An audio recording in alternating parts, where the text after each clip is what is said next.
Samsung M14। স্যামসাংয়ের M series মূলত budget centric phone হয়ে থাকে। ফোনটার লুক অনেক সুন্দর। বাজেট হিসাবে ফোনটার পিছনে রয়েছে প্লাস্টিক ব্যাগ, আর ফ্রেম হিসাবে ব্যবহার করা হয়েছে প্লাস্টিক। ফোনটার রাইট সাইডে রয়েছে সাইড মাউন্টেড ফিঙ্গারপ্রিন্ট সেন্সর, আর উপরে রয়েছে নয়েজ ক্যান্সেলেশন মাইক, আর বামে রয়েছে ভলিউম বাটন। ফোনটার ওভারঅল লুক অনেক সুন্দর, আর শেপও অনেক সুন্দর। আর বলতে গেলে ফোনটার ডিসপ্লে 6.6 ইঞ্চির একটা full HD IPS LCD panel ব্যবহার করা হয়েছে, তাও আবার 90 হার্টজের। আর ডিসপ্লে প্রোটেকশন হিসাবে ব্যবহার করা হয়েছে কর্নিং গরিলা গ্লাস 5।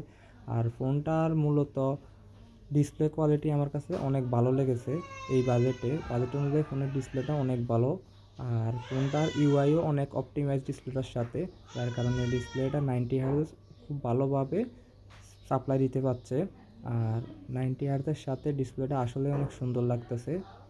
আর পরবর্তীতে ফোনের ক্যামেরা হিসাবে বলতে যাই, ফোনের ক্যামেরা হিসাবে ব্যবহার করা হয়েছে ফোনের 3টা ক্যামেরা, পিছনে একটা 50 মেগাপিক্সেলের সেন্সর মেইন সেন্সর, আর 2টা ম্যাক্রো আর ডেপ। তো মূলত 50 মেগাপিক্সেলের সেন্সরটা ক্যামেরা কোয়ালিটি ভালোই, ডে বলেন আর নাইট বলেন সব দিক থেকে ফোনের ক্যামেরা কোয়ালিটি বাজেট হিসাবে ভালোই লাগেছে আমার কাছে।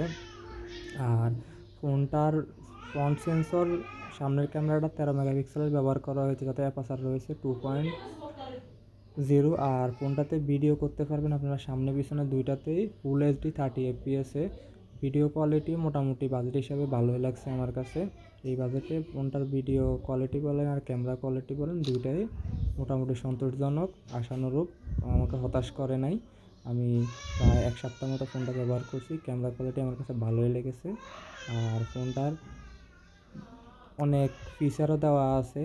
ফোনটাতে আপনারা চাইলে ম্যাক্রো মোডেও অনেক ছবি তুলতে পারবেন, চাইলে এটাকে আপনারা 12 মেগাপিক্সেলও ছবি তুলতে পারবেন, আর চাইলে এটাকে আপনারা 50 মেগাপিক্সেলও সুইচ করে ছবি তুলতে পারবেন, দুইভাবে ছবি তুলতে পারবেন। আর ভিডিও কোয়ালিটি সর্বোচ্চ যাতে আপনারা ফুল এইচডি 30 এফপিএসে ভিডিও করতে পারবেন সামনে পিছনে দুইটাতে। আর এটাতে টাইম ল্যাপসের মতো দরকারি টুকটাক ফিচারগুলোও দেওয়া আছে, যেটা আপনারা যে কোনো কাজে ইউজ করতে পারবেন।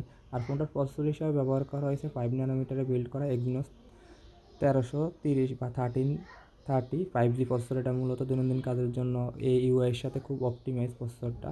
দৈনন্দিন ফেসবুক বলেন, ইউটিউব বলেন, কল কোয়ালিটি বলেন, সব দিক থেকে এই প্রসেসরটা ক্যাপাবল আমার কাছে ভালোই লেগেছে। আহামরি কোনো হিটিংও নেই প্রসেসরটাতে। আর ফোনটাতে ওএস হিসাবে ব্যবহার করা হয়েছে অ্যান্ড্রয়েড 14, যা ওয়ান ইউআই 6.1। আর ফোনটাতে ব্যাটারি হিসাবে ব্যবহার করা হয়েছে 6000 mAh একটি ব্যাটারি, যেটা আপনারা চার্জ করতে পারবেন। 25 ওয়াট চার্জিং সাপোর্ট করে এটাতে। চার্জ ব্যাকআপ মোটামুটি অনেক ভালো ফোনটাতে। আপনারা ফোনটাতে নর্মাল ইউজে 2 থেকে 3 দিনও পার করতে পারবেন, আর হেভি ইউজ করলে 1 দিনের উপরে ফোনটা ব্যাটারি ব্যাকআপ দেয়। ব্যাটারি ব্যাকআপ নিয়েও আমি অনেক সন্তুষ্ট। আশা করি ফোনটার ব্যাটারি নিয়ে কাউকে হতাশ হতে হবে না। তো ওভারঅল বলতে গেলে ফোনটা সব দিক থেকে ভালো। ফোনটার কল কোয়ালিটিও ভালো, আর নেটওয়ার্কও অনেক ভালো সাপোর্ট দিয়েছে ফোনটা। তো এই বাজেটে বলতে গেলে ফোনটা বাংলাদেশের বাজারে আনঅফিসিয়ালি আপনি 13 থেকে 14 হাজার টাকা পেয়ে যাবেন। তবে অফিসিয়ালি যে দাম, ওই দামে কিনাটা ফোনটা ভ্যালু ফর মানি হবে না। তবে আনঅফিসিয়ালি 13-14 হাজার টাকা দিয়ে কিনলে ফোনটা যথেষ্ট ভ্যালু ফর মানি, আর এই বাজেটে বেস্ট একটা ফোন বলতে পারি আমি।